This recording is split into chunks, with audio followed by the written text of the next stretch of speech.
జీ5 app download చేసుకుని పూర్తి ఎపిసోడ్లని ఉచితంగా చూడండి.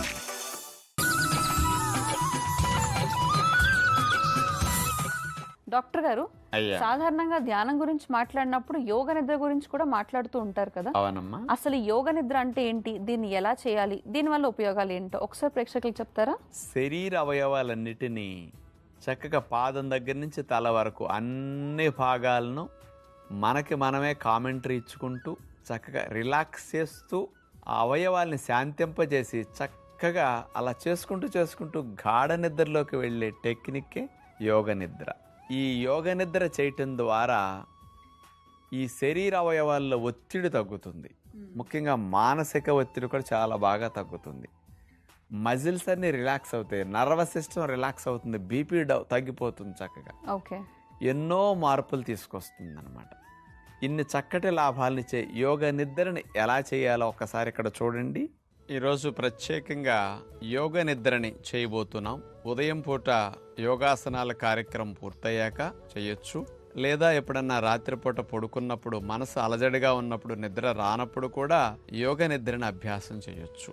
మనం మెత్తగా ఉండే పరుపు మీద పడుకున్నా లేకపోతే యోగా మ్యాట్ మీద పడుకున్నప్పుడు శరీరాన్ని శవాసనంలో అలా పాదాల దగ్గర నుంచి తల వరకు ఫ్రీగా వదిలేసి అలా పడుకోవాలి. ఆ తర్వాత మనసుకి బయట సంకల్పాలు రాకుండా, శరీరములో ఏ బిగింపు లేకుండా శరీరాన్ని మొత్తాన్ని అవి నా స్వాధీనంలో లేవు, అవన్నీ పని చేయట్లేదు అన్న స్థితిలో రిలాక్స్ చేస్తూ ఉండాలి. ముందుగా పాదాల దగ్గర నుంచి మనం మనసును పెట్టి వాటిని రిలాక్స్ చేస్తూ వెళ్ళాలి. పాదాలు అట్లా వాల్చేసి అసలు పాదాలు ఉన్నట్టుగా నాకు లేవు, అలసిపోయాను వ్యాయామాలు చేసి, లేదా ప్రొద్దున నుంచి రాత్రి వరకు కష్టపడ్డాను, అసలు పిక్కల బరువంతా పోయింది, పిక్కలు పూర్తిగా నేను రిలాక్స్ చేసుకుంటున్నాను. మోకాల భాగం అట్లాగే శరీరాన్ని కింద నుంచి సీటు వరకు అంతా నా స్వాధీనంలో లేనట్టుగా భారాన్ని దింపేసి అలా వదిలేశాను. అట్లా ఉదర భాగానికి, గర్భాశయ భాగానికి, తర్వాత ప్యాంక్రియాసు, పొట్ట, ఈ భాగాలన్నీ కూడా బాగా రిలాక్స్ అవుతున్నాయి. ఇప్పుడు వాటి మీద ఎక్కడా ఒత్తిడి లేదు, ఎంతో విశ్రాంతిని అవన్నీ అనుభవిస్తున్నాయి అని ఆ స్పృహలో మనం ఇలా పాదం దగ్గర నుంచి తల భాగం వరకు అన్నిటినీ నా ఆధీనంలో లేకుండా అన్ని అట్లా వాలిపోయి ఉన్నాయి. నిద్ర పోయినప్పుడు గాఢ నిద్రలో శరీర అవయవాల మీద ఎలా పట్టు కోల్పోయి ఉంటామో ఇప్పుడు మీకు ఆ స్థితి ఎక్స్పీరియన్స్ అవుతూ ఉంటుంది. ఇంకా ఇట్లా అంతా అయిన తర్వాత మీ మనసుని బయట ఆలోచనల వైపు వెళ్ళనివ్వకుండా కళ్ళు మూసుకుని శ్వాస మీద ధ్యాస పెట్టండి. శ్వాసను గమనిస్తూ మీరు మెల్లగా గాఢ నిద్రలోకి, యోగ నిద్రలోకి జారుకుంటారు.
ఏంటి అలా చూస్తున్నారు?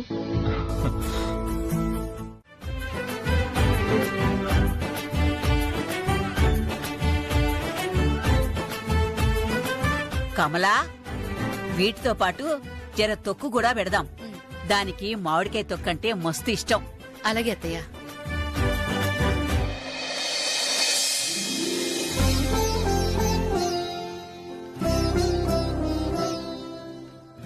అమ్మా, చదువుడైందా? అయినా గివన్నీ ఎందుకే? తింటారు కదా బిడ్డ. గివన్నీ తినేందుకు కట్టినట్టు లేదు, అమ్ముకునేందుకు కట్టినట్టుంది. అలాగంటే ఎలాగే, ఏదో మా తృప్తి కోసం. సరేతి, జల్దీ కానియండ్రి, లేట్ అవుతుంది. ఉమ్. ఇగో మా అత్తమ్మ ఫోన్ చేసింది. హలో అత్తమ్మ. హలో అత్తమ్మ, శ్రీవల్లి. వినబడుతుందా? చెప్పుండ్రి. హలో శ్రీవల్లి. హలో. ఒక్క నిమిషం అత్తమ్మ, సిగ్నల్ అందుతలే. అన్నీ వచ్చేసాయి కదా అత్తయ్య. ఆ, హలో అత్తమ్మ, చెప్పుండ్రి. ఏంటి చెప్పేది? ఒక్క ముఖం కూడా వినపడి చావట్లేదు. ఇప్పుడు వినిపిస్తుందా అత్తమ్మ? బయలుదేరారా లేదా? అయినా రెడీ అవుతుండ్రు, బయలుదేరుతున్నాం అత్తమ్మ. తొందరగా రండి. ఎందుకత్తమ్మా? అంటే చెప్తే గాని రారా ఏంటి? అయ్యో, గట్లేం కాదత్తమ్మా. రేపు ఇంట్లో శాంతి పూజ పెట్టిస్తున్నాను. మీరిద్దరూ పూజలో కూర్చోవాలి. పూజనా? అవును, ఎటు చూసినా ఏమీ బాగోలేదు. అన్నింట్లోనూ లాస్లే. ఏ పని చేసినా జరగడం లేదు. అందుకే పంతులు గారు శాంతి పూజ చేయించమన్నారు. అన్ని ఏర్పాట్లు చేశాను. రేపు 12:10 ఇక్కడ పూజ. అర్థమైందా? గట్లనే అత్తమ్మా, బయలుదేరుతున్నాం. గట్లా అంటే కాదు. రేపు ముహూర్తం దాటితే మళ్ళీ 2 నెలల దాకా లేదంట. పుట్టింట్లో ఉంటే నీకు ఒళ్లే తెలీదు. తొందరగా వాణ్ణి తీసుకుని వచ్చేసేయ్. ఇప్పుడే బయలుదేరుతున్నాం అత్తమ్మా. ఏ ఉండొక నిమిషం. వాడికి ఈ పూజలు వ్రతాలంటే ఇష్టం ఉండవని నీకు తెలుసు కదా. మావయ్య, రెడీ అవడం అయిందా? గుండమ్మా, మావయ్య తొందరగా రండి. వస్తున్నానమ్మా. గుండమ్మా, ఏంటి పిన్ని? ఏంటి మమ్మీ, ఎక్కడికో వెళ్తున్నట్టున్నావు? అవునేలోకే, మీ అత్తగారింటికి. ఆయన దగ్గరకా? వెళితే వెళ్లారు కానీ నేను ఎవరు, నేను ఎలా ఉంటాను అని నా ఫోటో అది చూపించకు. సర్ప్రైజ్ గానే ఉంచండి. నీ సర్ప్రైజ్ సంగతి తర్వాత. అసలు ఇప్పుడు మీ అమ్మ వెళ్తే అక్కడ ఏం జరుగుద్దో అని నాకు టెన్షన్ గా ఉంది. ఏంటి తాత?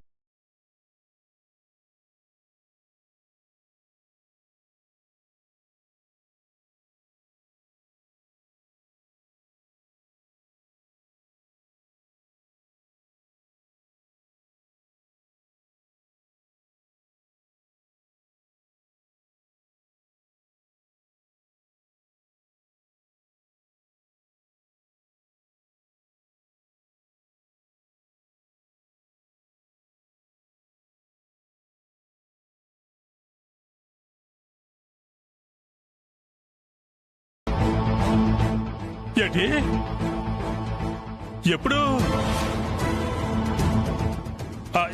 ఏం పర్లేదు కదా? అలాగేనండి. తాతయ్య, ఏం జరిగింది? ఇక మేము ఎక్కడికి వెళ్ళక్కర్లేదమ్మా. ఏం జరిగిందంటే చెప్పవేంటి? ఏంటి చెప్పేది? మీ అమ్మ వాళ్ళ ఇంటికి వెళ్దామని బయలుదేరింది. ఆ ఇంట్లో ఒకళ్ళ విషయం తాగేశారు.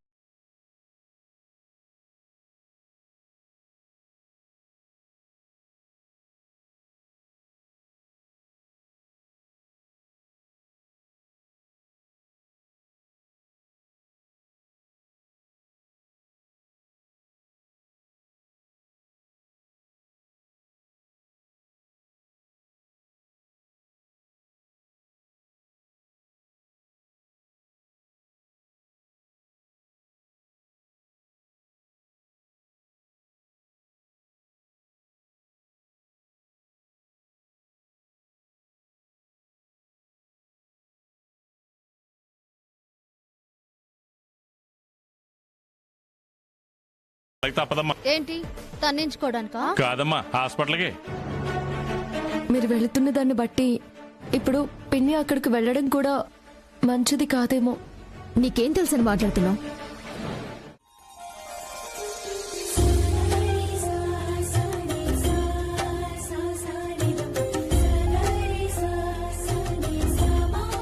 వద్దమ్మా. ఒరే, రాత్రి నుంచి ఆలోచిస్తానే ఉండారు. ఆ సౌర్యదేవి మిమ్మల్ని ఇంకా వదిలిపెట్టినట్లేదు. మా కళ్ళతో మేము క్లియర్ గా చూసామమ్మా. ముందు శామ్ చెప్తే నమ్మలేదు, కానీ నేను చూశాను.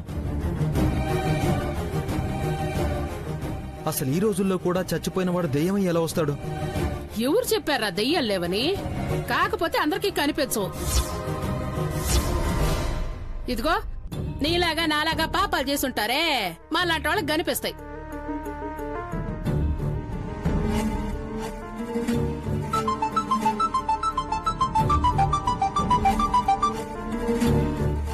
చెప్పు. సిద్ధు, నీకు వాట్సాప్ లో పోస్ట్ మార్టం రిపోర్ట్ పంపించాను, చూడు. థ్యాంక్స్ అండి. ఏంటి? పోస్ట్ మార్టం రిపోర్ట్స్ వచ్చేసాం. అవునా? త్వరగా చూడు, అందులో ఏముందో.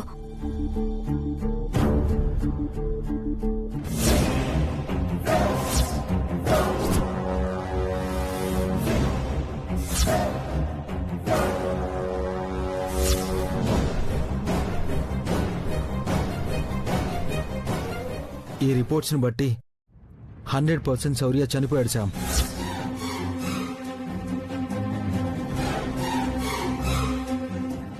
అయితే మనం చూసింది నిజమైన దెయ్యాన్నేగా?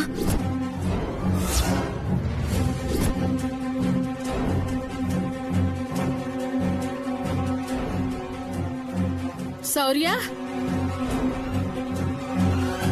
నువ్వేడ గొడవచ్చుండవా?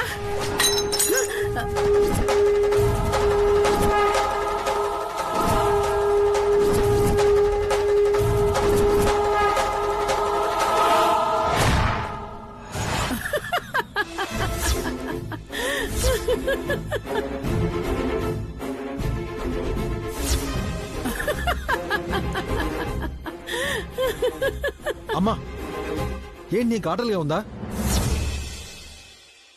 అవతల శౌర్యగాడు కనిపించి మేము టెన్షన్ తో చేస్తుంటే మధ్యలో నీ గోలేంటి? మీ ధైర్యం ఏ పాటితో చూద్దామని.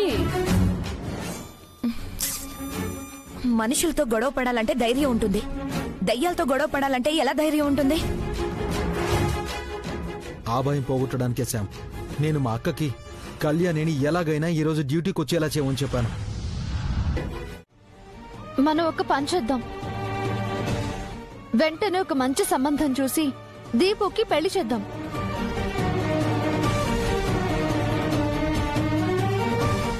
మళ్ళీ నీ ఇంటి కోడల్ని చేద్దామన్నా వాళ్ళ దురాశని చంపేద్దాం. ఇప్పుడు వాళ్ళు దీపు మీద అట్రాసిటీ కేసు పెడతారు. అందుకు వాళ్ళ దగ్గర సాక్ష్యాలు ఉండాలి కదా మావయ్య. ఇందాక మీ మావయ్య గారు ₹1,00,00,000 ఇవ్వడానికి ఒప్పుకున్నారమ్మా. అప్పుడు వాళ్ళు వీడియో తీశారు. దీపు ఏ తప్పు చేయకపోతే ₹1,00,00,000 ఎందుకు ఇస్తారు అని వాళ్ళు రేపు కోర్టులో చెప్తారు. వాళ్ళ దగ్గర ఉన్నది ఆ ఒక్క సాక్ష్యం మాత్రమే. దీపు తప్పు చేయలేదు అనడానికి మన దగ్గర సాక్ష్యాలున్నాయి.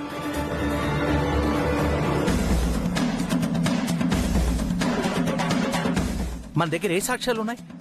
దీపుయే మన సాక్ష్యం మావయ్య. దీపు చెప్పే మాటలే సాక్ష్యం. నో, కోర్టులో మనం చెప్పింది నమ్మరు. ఆ మళ్ళీ ఏడుపునే నమ్ముతారు. మీరు దీపు తరపున వాదించండి మావయ్య. నా వల్ల కాదమ్మా. అలా అంటావేంటి ప్రసాద్? ఎంత పెద్ద లాయర్వి, నువ్వు వాదించకపోవడమేంటి? ఎంత పెద్ద డాక్టర్ అయినా కుటుంబ సభ్యులకి సర్జరీ చేయలేనట్లే నేను దీపు తరఫు వాదించలేను.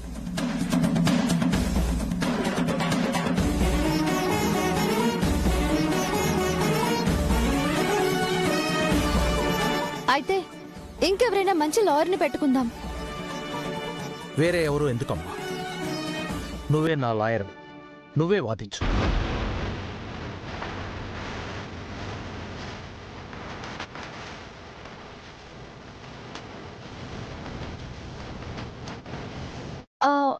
నేనా? అవును, నీ మీద నాకు ఆ నమ్మకం ఉంది. నువ్వైతేనే దీపుని నిర్దోషిగా బయటికి తీసుకురాగలవు. నాకు నమ్మకం లేదు ప్రసాద్. తను వాదిస్తే దీపు జైలుకు వెళ్ళడం ఖాయం. అవును డాడ్, వద్దు నన్ను గెలిపించలేదు. Right, normal. దివ్య గురించి ఏం తెలుసని మాట్లాడుతున్నావు? ఈ కేసు దివ్య వాదించడమే కరెక్ట్. ఈ కేసు నువ్వే వాదించాలి. దీపుని నిర్దోషిగా బయటికి తీసుకురావాలి.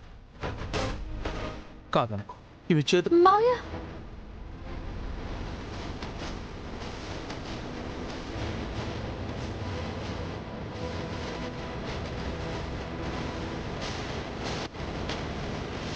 మీరు రిక్వెస్ట్ చేయడం ఏంటి?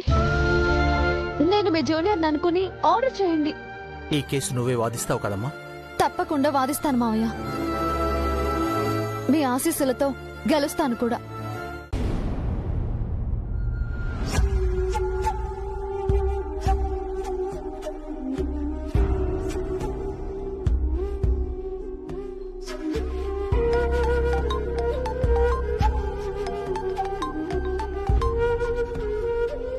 Hello rock star, we're so sorry. వాళ్ళు మాట్లాడిన మాటలకు నువ్వు చాలా హర్ట్ అయ్యావని అర్థమైంది. వాళ్ళు ఎప్పుడంతే వాళ్ళ పంతమే నెగ్గాలి అంటారు. అందుకే వాళ్ళంటే నాకు అస్సలు నచ్చదు. నీకు నచ్చకపోతేనే మీ అక్కకి నచ్చారు కదా. మా అక్క ఒట్టి పిచ్చిది, సెంటిమెంటల్ ఫూల్. ఆ సీతారత్నం గారు ఎలా చెప్తే అలా చేస్తుంది. ఏమైనా అంటే అమ్మ లాంటిది అని ఒక డైలాగ్ కొట్టేస్తుంది.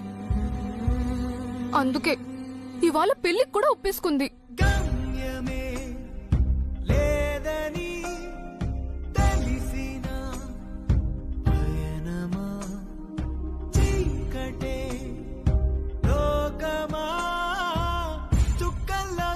అక్క పెళ్లి ఆ పృథ్వీతో జరగడం నాకు అస్సలు ఇష్టం లేదండి. నాకెందుకు అతను అస్సలు నచ్చడు. ఆ విషయం నాకెందుకు చెప్తున్నావు? మీ అక్క ఇష్టపడింది కదా, మరి నీకు నాకు నచ్చితే ఏంటి, నచ్చకపోతే ఏంటి?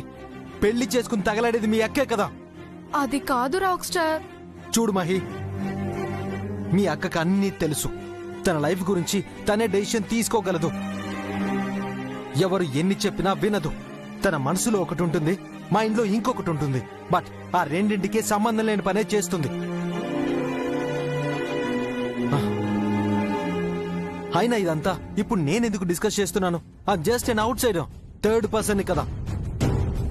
సో మీ అక్క గురించి ఏ విషయమైనా నాకు అవసరం లేదు. Bye. Hello hello hello rock star, hello.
ఏమైంది చైత్ర నీకు?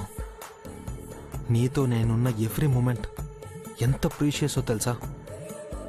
మన ఇద్దరం కలిసి ఉన్నప్పుడు మన ఇద్దరి మధ్య ఒక మ్యాజిక్ ఉంటుంది, ఒక తెలియని ఇంటెన్స్ ఉంటుంది. This is nothing but love. ఆ ప్రేమను నేను ఫీల్ అవుతున్నప్పుడు నువ్వెందుకు ఫీల్ అవడం లేదు?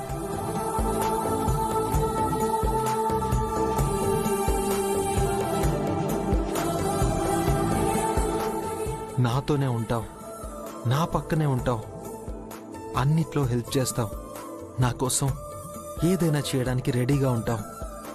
కానీ వేరే వాడిని పెళ్లి చేసుకోవడానికి రెడీ అయిపోతున్నావు.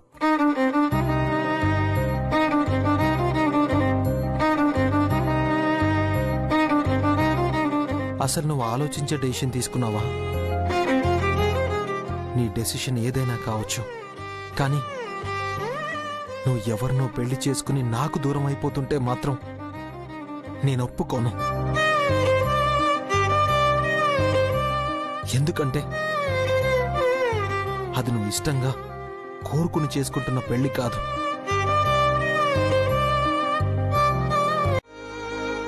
లేదండి, పెద్దవాళ్ళు జాతక దోషం అని 14 ఏళ్లు దూరంగా అజ్ఞాతంలో పెంచారు. ఇది ఉంటే నీకు తోడుగా నేనున్నట్టే.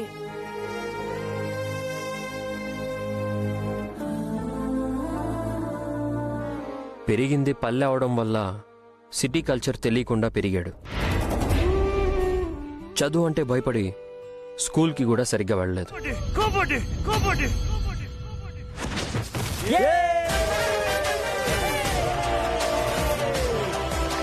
ఈ మధ్య వచ్చాడు. వచ్చాక చైర్మన్ని చేయాలని ఆ సీట్లో కూర్చోబెడితే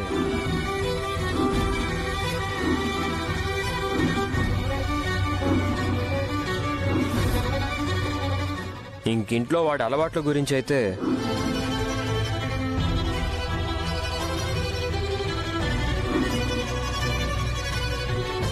తెలివిగలవారు. మీకిప్పుడు వాడి ప్రవర్తన పూర్తిగా అర్థమయ్యే ఉంటుంది. ఇప్పుడు మీరు వాడిని చైర్మన్ స్టేటస్కి తగ్గట్టు తయారు చేయాలి. కష్టమైన టాస్కే, కాకపోతే మీ ఇంటెలిజెన్స్తో మార్చగలరు. నాకు నమ్మకం కలిగి మిమ్మల్ని సెలెక్ట్ చేశాను. టీచర్గా మీరు వాడిని బెస్ట్ స్టూడెంట్గా మార్చాలి. ఏమంటారు? మీ నమ్మకాన్ని నిలబెట్టే ప్రయత్నం చేస్తాను. ప్రయత్నం కాదు, పర్ఫెక్ట్గా ట్రై చేయాలి. చేస్తారు కూడా. అలాగేనండి.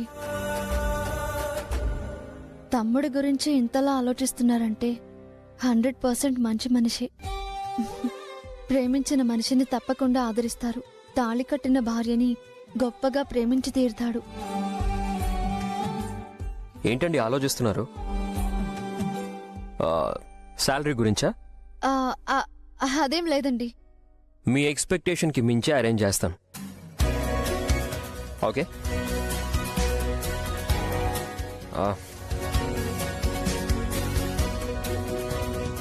మూర్తి గారు, ఒకసారి నా క్యాబిన్కి రండి. అలాగే సార్.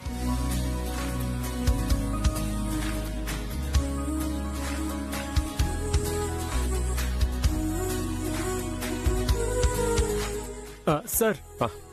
మూర్తి గారు. సార్. తను వైష్ణవి. నమస్తే మేడం. మా తమ్ముడికి ట్రైనర్గా అపాయింట్ చేశాను. ఇవి తన డీటెయిల్స్. అపాయింట్మెంట్ ఆర్డర్ టైప్ చేయించి తీసుకురండి. అలాగే సార్.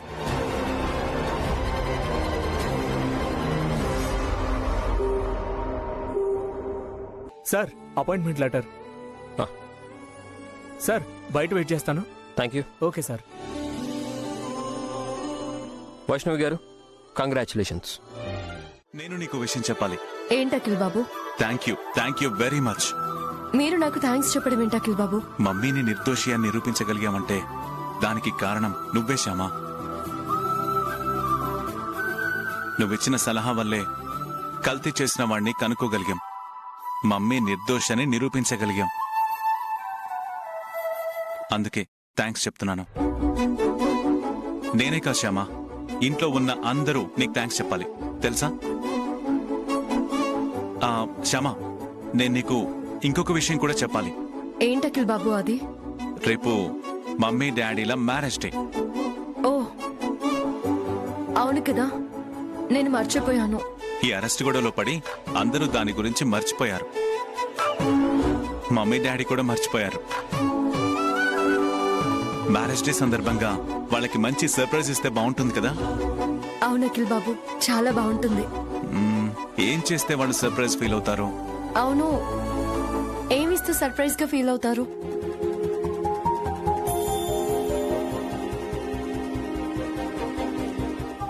ఐడియా, వాళ్ళని సర్ప్రైజ్ చేసే బ్రహ్మాండమైన ఐడియా వచ్చింది. ఏంటి ఆ ఐడియా అఖిల్ బాబు? వాళ్ళు సర్ప్రైజ్ అవ్వాలి అంటే వాళ్ళు ఊహించని గిఫ్ట్ వాళ్ళకివ్వాలి. ఏంటి ఆ ఊహించని?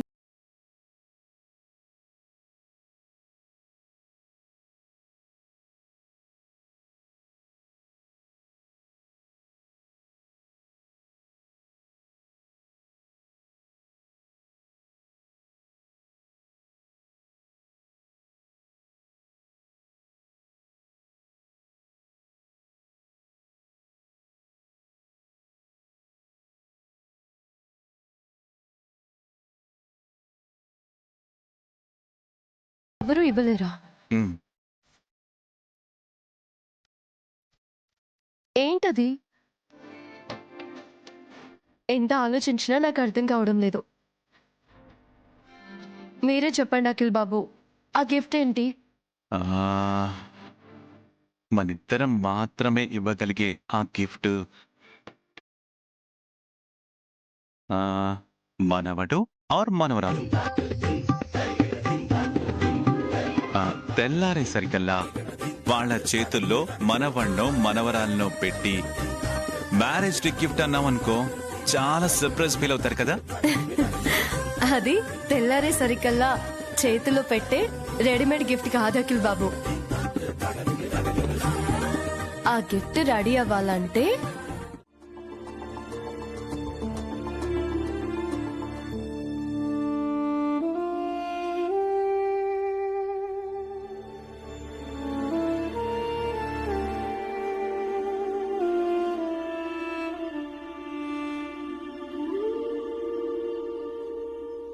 ఏమైంది?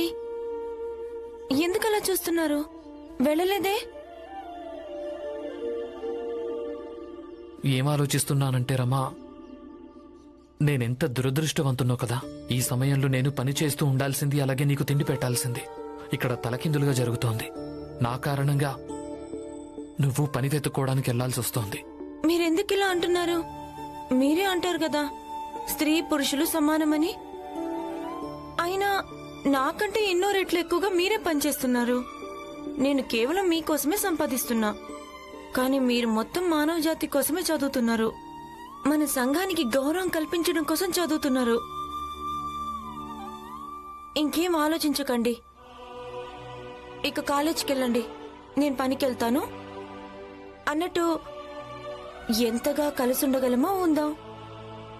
మీకేం తెలుసు, చదువు వ్యవహారంలో నన్ను మర్చిపోతే? దెప్పి పొడవడం లేదు, నిజమే చెప్తున్నాను. అయినా నిజం ఇదే కదా, చదువుతున్నప్పుడు మీరేం పట్టించుకోరుగా. అసలు ఏమంటున్నావు రమా? నాకంటే ఎక్కువగా నా చదువు గురించి నువ్వే ఆలోచిస్తూ ఉంటావు. నా చదువు కోసం ఏదైనా చేయగలవు. చాలాసార్లు ప్రపంచానికి కూడా సవాళ్లు విసురుతూ ఉంటావు. కానీ తర్వాత చదువు పేరున నన్నే మాటలు అంటూ ఉంటావు. నాకసలు నీ ఈ వ్యతిరేక మాటలు నాకింతవరకు అర్థమే కాలేదు. చూడండి, మిమ్మల్ని మీ చదువును అర్థం చేసుకోగలను. ఎంతైనా మీ భార్యను కదా, అందుకే ఎన్నోసార్లు మీ తోడు దొరికితే చాలని కొంచెం అత్యాశ కూడా పుడుతుంది. ఇక అదే అత్యాశ వ్యతిరేక మాటల్ని కూడా ఉత్పన్నం చేస్తుంది. రమా, నువ్వు మాట్లాడే మాటలు నాకు నిజంగా అర్థమే కావు తెలుసా. అలాగా? అంటే మీకు మీ భార్య మాటలే అర్థం కావడం లేదా? మరి ప్రపంచంలో కఠినాతి కఠినమైన సమస్యల్ని పరిష్కరించి విజేత అనిపించుకుంటారు. భలే. కాలేజీకి వెళ్ళడం మొదలు పెట్టావా భీమరావు?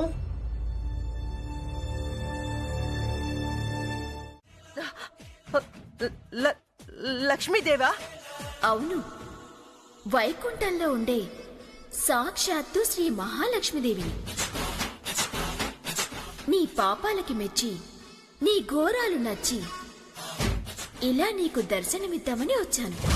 అమ్మా తల్లి మహాలక్ష్మీదేవి, నన్ను కరుణించి నాకు దర్శనమివ్వడానికి వచ్చావా అమ్మా? అవును కాంతమ్మా. ఆహా ఆహా, ఎంత అదృష్టమమ్మా, ఎంత అదృష్టం. ఎవరిది? నీదా? కాదమ్మా, మీది.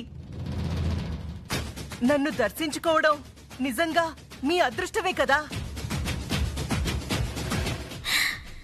నిజమే కాంతమ్మా, నీలాంటి పరమ పాపాత్మురాలిని దర్శించుకోవటం నిజంగా నా అదృష్టమే. ఆ, రవిచంద్ర, నీలాంబరి, తొందరగా రండమ్మా. వాళ్ళందర్నీ ఎందుకు పిలుస్తున్నావు కాంతమ్మా? నాతో మాట్లాడి నువ్వు వైకుంఠం వెళ్ళిపోతే ఆ తర్వాత నన్ను లక్ష్మీదేవి దర్శించుకుందని చెప్పినా ఎవ్వరూ నమ్మరు, ఎగతాళి చేస్తారు. అందుకే వాళ్ళని కూడా పిలిచి లైవ్ లో నిన్ను చూపిస్తాను. నేనేమైనా సినిమా హీరోయిన్ని అనుకున్నావా, లేదంటే సెలబ్రిటీని అనుకున్నావా కాంతమ్మా? అందర్నీ పిలిచి చూపించడానికి. అమ్మ లక్ష్మీదేవి, నువ్వు నువ్వు ఇంగ్లీష్ మాట్లాడుతున్నావా? సర్వాంతర్యామిని. నాకు తెలియని భాష ఉంటుందా కాంతమ్మా? అది నిజమేనమ్మా, అది నిజమే. ఒరేయ్, ఎక్కడ చచ్చారా? తొందరగా వచ్చేయండిరా. అమ్మా, ఎవరి నాటకాలమ్మాయి ఈ టైంలో నీ గదిలోకి వచ్చిందేంటి? తప్పురా, తప్పు. చంపలేసుకో. అది కాదమ్మా. ముందు చంపలేసుకోమన్నానా? అలాగే. చంపలేసుకో.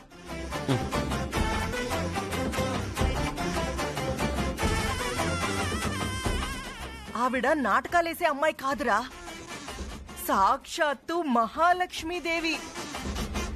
నా భక్తికి మెచ్చి భూలోకానికొచ్చింది. నిజమా లక్ష్మీదేవి? మా అమ్మ భక్తిని మెచ్చొచ్చావా?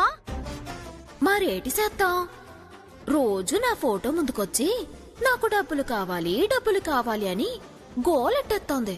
ఆ బాధ పడలేకే నేను వచ్చేసాను. విన్నారా, విన్నారా? నా మొర ఆలకించి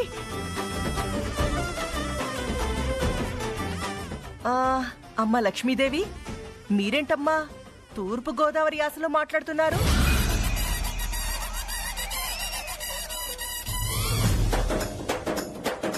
అచ్చ బాబోయ్, తొందరపాటులో గోదావరి యాసలో మాట్లాడేశాను. ఇప్పుడు కవరింగ్ చేసుకోవాలి.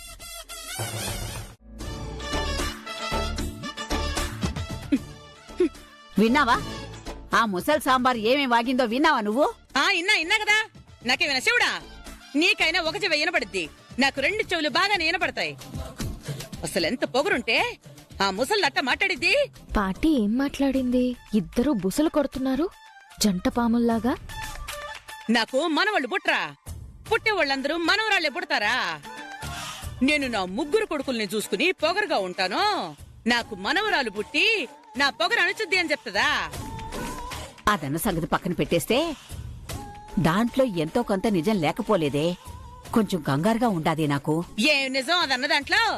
అంటే నాకు మనవరాలు పుట్టి నా పొగరు అణచాలనా దాని ఉద్దేశం? అది కాదే, ఆ ముసలి సాంబార్ ఏమన్నది? సంతానం అనేది వంశపారంపర్యంగా వస్తాది అన్నది కదా. ఆ లక్కమాంబకేమో అన్నదమ్ములు లేరు, ఒక్కతే ఆడపిల్ల. ఆ ముసలి సాంబారు కూడా ఒక్కతే కూతురు. దానికి పుట్టిన ఇద్దరు కూతుళ్ళు, ఆ సాంబారు పూరి.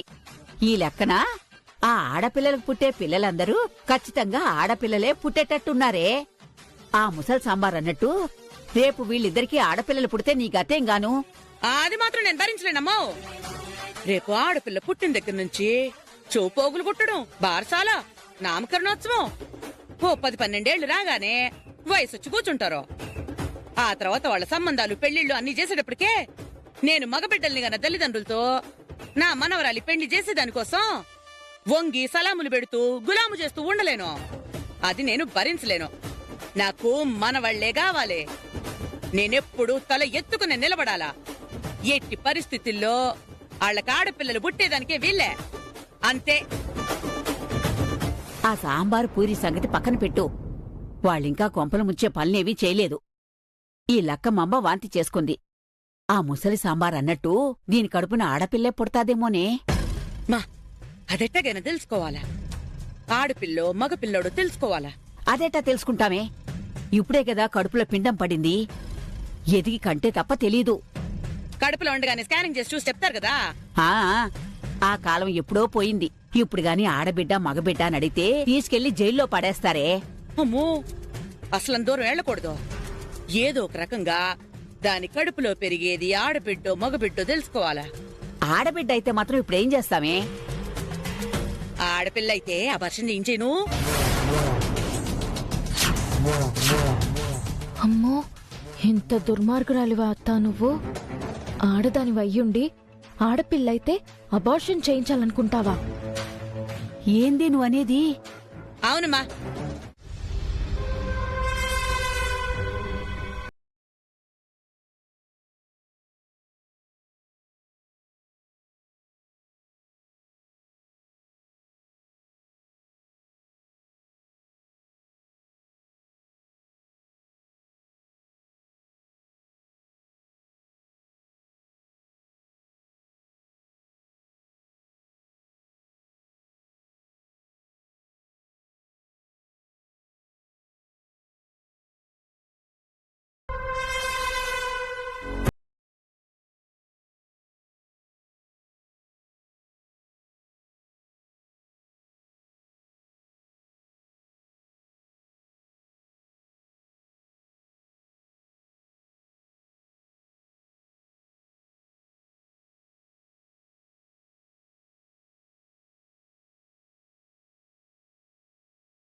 ఏ సారీకి ఎంత హీట్ పెట్టాలో తెలుసుకోవాలి. అన్ని సారీస్ కి ఒకటే హీట్ సరిపోదు. కాటన్ సారీస్ కి ఒకలా, సిల్క్ సారీస్ కి ఇంకోలా, పట్టు సారీస్ కి మరోలా హీట్ పెట్టాలి. ఇవేమి తెలుసుకోకుండా ఐరన్ చేయడానికి రెడీ అయిపోయారు. ఐరన్ చేయడం అంటే ఈవెంట్ చేసినంత ఈజీ కాదండి. ఇదొక ఆర్ట్, నైపుణ్యంతో కూడిన కళ. అందరికీ అబ్బేది కాదు. ఓకేనండి, ఒప్పుకుంటాను. నేను పెద్ద పెద్ద ఈవెంట్లు అయితే చేయగలను కానీ ఇలాంటి చిన్న చిన్న పనులు చేయలేను. హలో, ఇది చిన్న పని అని ఎవరు చెప్పారు? పెద్ద బిజినెస్ మ్యాను, ఈవెంట్ ఆర్గనైజర్ అని పోజా? ఇది కూడా పెద్ద పనే. కొందరు మగవాళ్ళకి తప్ప మా ఆడవాళ్ళకి మాత్రమే సాధ్యమైన పని. అర్థమైందా? అర్థమైందండి. ఐరన్ చేయడం ఒక ఆర్ట్, సో మీరు ఆర్టిస్ట్. మీ ఆడవాళ్ళందరూ కళాకారులు, ఆడవాళ్ళు మీకు జోహార్లు. అది మమ్మల్ని అలా గుర్తించాలి. మీలో ఫెమినిజం బానే ఉన్నట్టుంది. అయ్యో, అదేం లేదండి, ఏదో సరదాగా అన్నాను. ఎందుకు తప్పించుకుంటున్నారు? నేనేం తప్పించుకోవట్లేదు. ఆడవారు మగవారు ఇద్దరూ సమానమే. సమానమే కానీ మగవాళ్ళ కంటే ఆడవాళ్లే కాస్త ఎక్కువ మాకు. ఎందుకంటే మీరు చేయగలిగిన పనులు మేం చేయలేం కదా. అదేం లేదులేండి, మీరు కూడా అన్ని పనులు చేయగలరు. అంత మొహమాటం ఎందుకులేండి. లేదు, మీరు కూడా క్రెడిట్ తీసుకోండి. జాలిపడేమి ఇవ్వక్కర్లేదులేండి. మీరు కూడా ఓకేనండి. అంత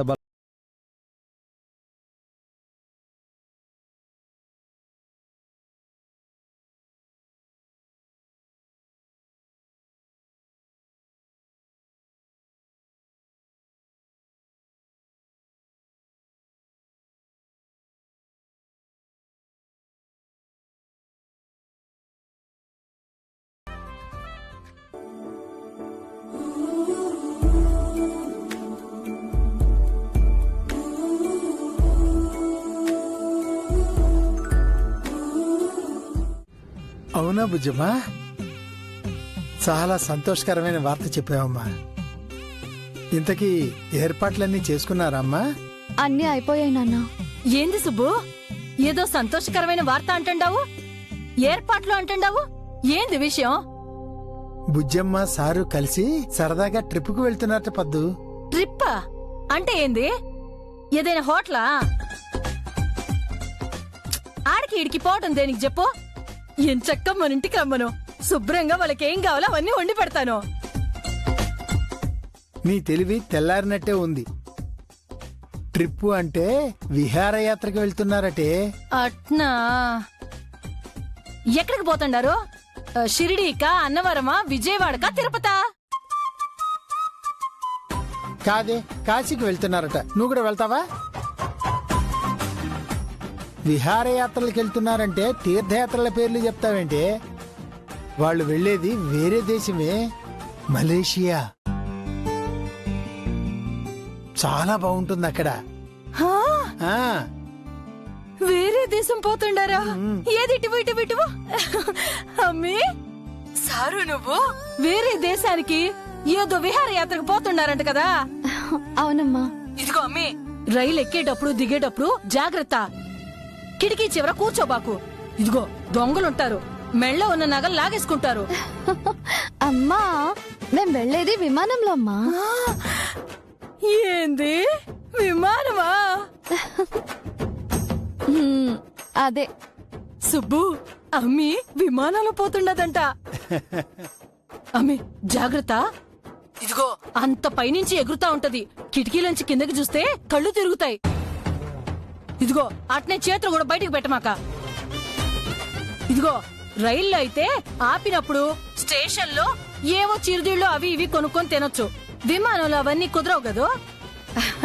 నీకు సారికి ఇష్టమైనవన్నీ కట్టిస్తాను, తీసుకుపోదురు గాని. అమ్మా, అవేం అక్కర్లేదమ్మా. విమానంలో అన్ని సౌకర్యాలు ఉంటాయి. విమానంలో అన్ని తీసుకెళ్ళనివ్వరు. వాళ్ళ కనపడేలా తీసుకుపోతావా ఏంది? బ్యాగులో దాచుకొని కాళ్ళ దగ్గర పెట్టుకో. కండక్టర్ రానప్పుడు తీసుకొని తినేయండి. ఈ అమ్మి ఏంది అట్టనవుతుండావా? నీ పిచ్చికి నవ్వకేం చేస్తుంది? ఇటువు. మీ అమ్మ అలాగే పిచ్చి పిచ్చి ప్రశ్నలు వేస్తుందిలే కాని నాకు నిజంగా చాలా సంతోషంగా ఉంది బుజ్జమ్మ.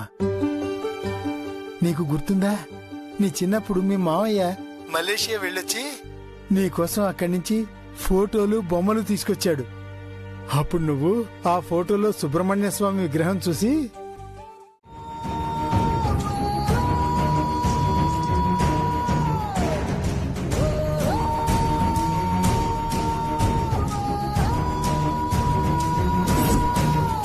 నిజమే.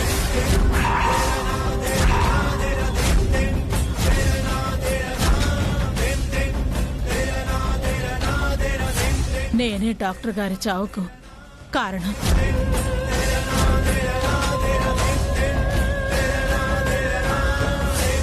నేనే కారణం.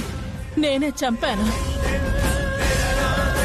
నేనే చంపాను. అత్తయ్య గారు, ప్లీజ్ మేడం. ఎందుకు చంపారు? డాక్టర్ గారితో నాకు గొడవైంది.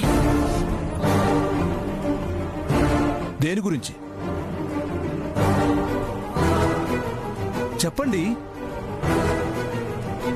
ఎందుకు గొడవైంది?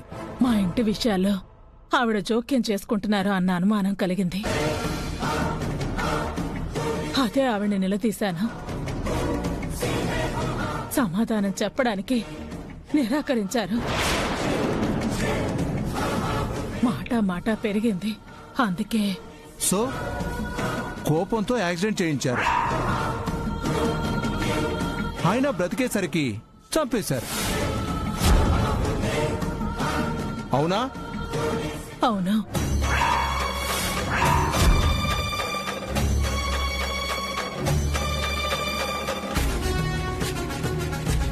ఇది నిజం యువర్ ఆనర్. That's all. అమ్మా, ఎందుకమ్మా ఇలా చేస్తున్నావు? నువ్వు హత్య చేయడం ఏంటి? అబద్ధమని చెప్పమ్మా, అబద్ధమని చెప్పు. చెప్పండి అత్తయ్య గారు. చెప్తే నన్ను విడుదల చేయిస్తావు. నేను బయటకొస్తే పెళ్లి జరిగిపోతుంది. మీ జీవితాలే నాకు ముఖ్యం. యువర్ ఆనర్, నేరాన్ని ముద్దాయి తనే చేశానని అంగీకరించారు గనక ఈ ముద్దాయికి కఠిన శిక్ష విధించండి మిలాడ్.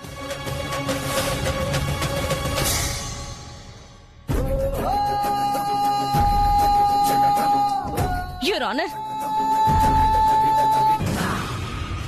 వారికి ఆరోగ్యం సరిగ్గా లేదు. మా చెల్లెలు ప్రాణాపాయ స్థితికి వెళ్లడంతో మనోవేదనకి గురయ్యారు. వారి తప్పేం లేకపోయినా అన్ని వారే చేసినట్టు ఫీల్ అవుతున్నారు. అదే హాస్పిటల్లో ఉండడంతో డాక్టర్ గారిని వారే చంపినట్టు భ్రమలోకి వెళ్లిపోతున్నారు. ఏం మాట్లాడుతున్నారో ఆవిడికి అర్థం కావడం లేదు.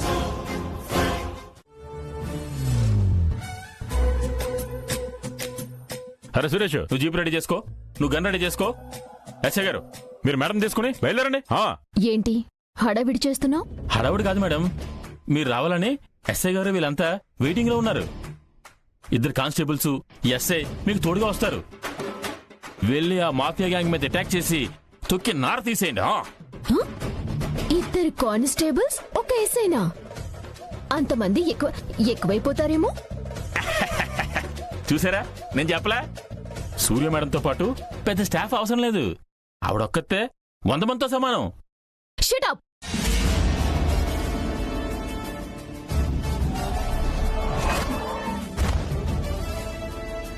ఈవిడేంటి సడన్ గా ఎంత షాక్ ఇచ్చింది? నువ్వేంటి స్టాఫ్ కి చెప్తున్నావు? మీరే వెళ్ళిపోండి అంటున్నావు. నువ్వు రావడం లేదా? లేదు మేడం. ఏ భయమా? కాదండి, నాకు మినిస్టర్ గారి దగ్గర సెక్యూరిటీ ఉంది. మీరు అక్కడికి వెళ్ళండి, నేను ఇక్కడికి వెళ్తాను. ఇక్కడ పెద్దెవరు? మీరేనండి. మరి ఎవరు ఎక్కడికి వెళ్లాలో చెప్పాల్సింది అది మీరేనండి. మరి నువ్వు చెప్తున్నావేంటి? మినిస్టర్ గారు సెక్యూరిటీగా నువ్వే రావాలని ఫోన్ చేసి చెప్పారా? లేదండి. మరెందుకు ఓవర్ యాక్షన్ చేస్తున్నారు? మీరు మాతో పాటే రండి. అది మా ప్లానింగ్ లో లేదండి. నీ ప్లానింగా? అంటే ఈ మాఫియా గ్యాంగ్ వివరాలు తెలియడం, మా మేడంని వాళ్ళ మీదకు పంపించడం, ఇదంతా నీ ప్లానింగా? ప్లానింగ్ ఏంటి బలవరే. అయితే పద, అందరం కలిసి వెళ్దాం. ఎక్కువ మంది అటాక్ వెళ్తే ఇబ్బంది అవుతాయేమోనని. నా ఇబ్బంది ఎవరికి చెప్పుకోవాలి? ఏంటి మేడం? సరే, లేట్ చేస్తే నా మూడ్ మారిపోతుంది. అప్పుడు ఆ గ్యాంగ్ ని పట్టుకోవడానికి నేను రావట్లేదు, మీరే వెళ్లి తీసుకురండి అని అన్నాననుకో, పర్వాలేదా? అంటే ఎంతమంది వెళ్ళాలంటే 2-3 వెహికల్స్ కావాలి మేడం. అమ్మో, పెట్రోల్ రేట్లు పెరిగిపోయాయి కదా. సర్దుకుని పోదానండి. పదండి మేడం. మీరెక్కడికి? ఆయన మనతో పాటే. ఈ డిపార్ట్మెంట్ కాదు కదా. నా పర్సనల్ డిపార్ట్మెంట్. యూనిఫామ్ లేని సైనికుడు, మడిమ తిప్పని వీరుడు. లూజ్ మోషన్ అయినా ఫేస్ పెట్టుకుని ఉన్నాడు. వీరుడేంటి మేడం? ఇలా టైం వేస్ట్ చేయడమేనా? బయలుదేరేదేమైనా ఉందా? Come on madam. మినిస్టర్ గారు మళ్ళీ అయితే పాట పాడుతున్నావు. మినిస్టర్ సెక్యూరిటీ సంగతి నేను చూసుకుంటాను. పదండి. కమన్ కమన్ కమన్ కమన్ రండి. Madam madam. నైని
అలాగే చూస్తాను రెడ్డి బాబు, సాకెత్తుకోండ్రా.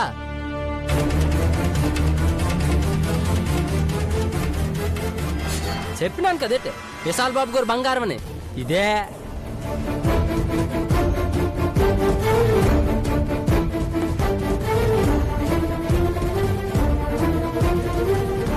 నాయనమ్మ మనసు మాణిక్యమన్నా కదా, ఈయన్నే కానొస్తుంది మేడం. ఇద్దరు బంధం వజ్రం అంటే నమ్మలేదు. ఇందులో ఎన్ని వజ్రాలు ఉన్నాయో.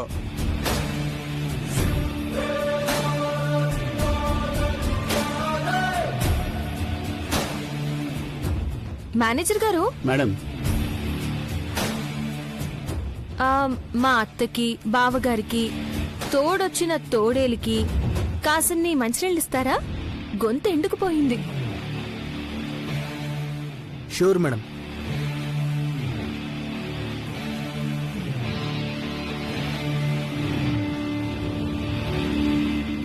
No thanks. నాకు కావాలి.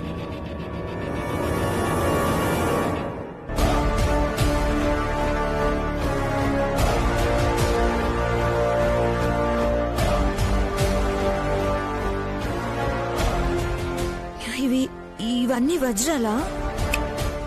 ప్యూర్.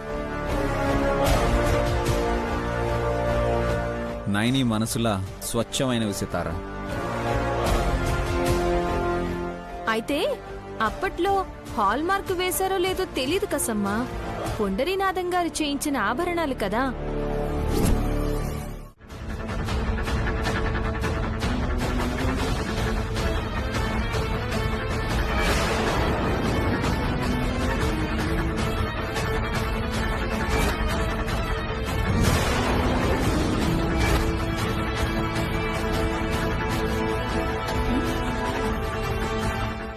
ఇక్కడ దాక్కున్నావేంటి?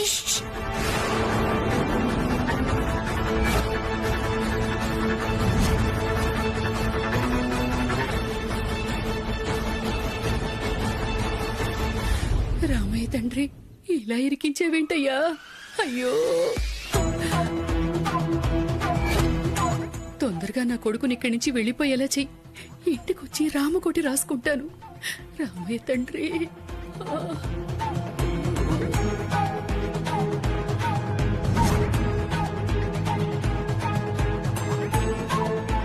నీకు దండం పెడతా, ప్లీజ్ మాట్లాడకు. మా నాన్నగారు వచ్చారు, ప్లీజ్. ఏమైంది? పని చేయకుండా ఇక్కడ దాక్కుంటా అంటుంది మేడం. మేడం, నా స్టోరీ అంతా చెప్పాను కదా. మా నాన్నగారు ఇక్కడికి వచ్చారు. ఇప్పుడు నన్ను ఇక్కడ చూశారంటే చంపేస్తారు. మీ నాన్న వచ్చారు? ఏరి? అదిగో అక్కడ ఉన్నారు.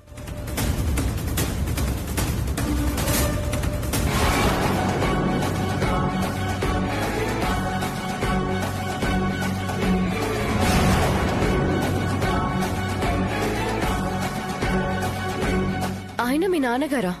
అవును అవును, మా నాన్నగారు. అంటే మీ అక్క వైదేహి అన్నమాట. ఇంతకు ముందు నువ్వు చెప్పింది నీ కదా, మీ అక్క వైదేహి కదా అన్నమాట. అవును.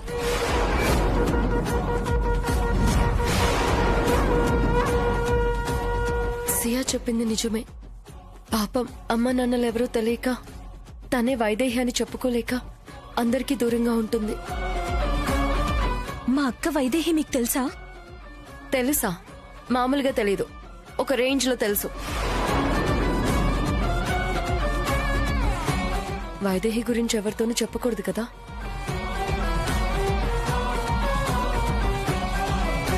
ఎప్పుడో పాత పరిచయంలే.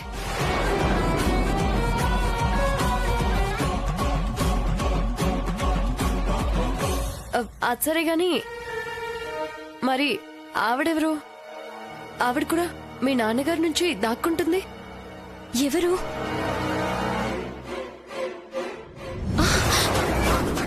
నానమ్మ. ఆవిడ మా నానమ్మ.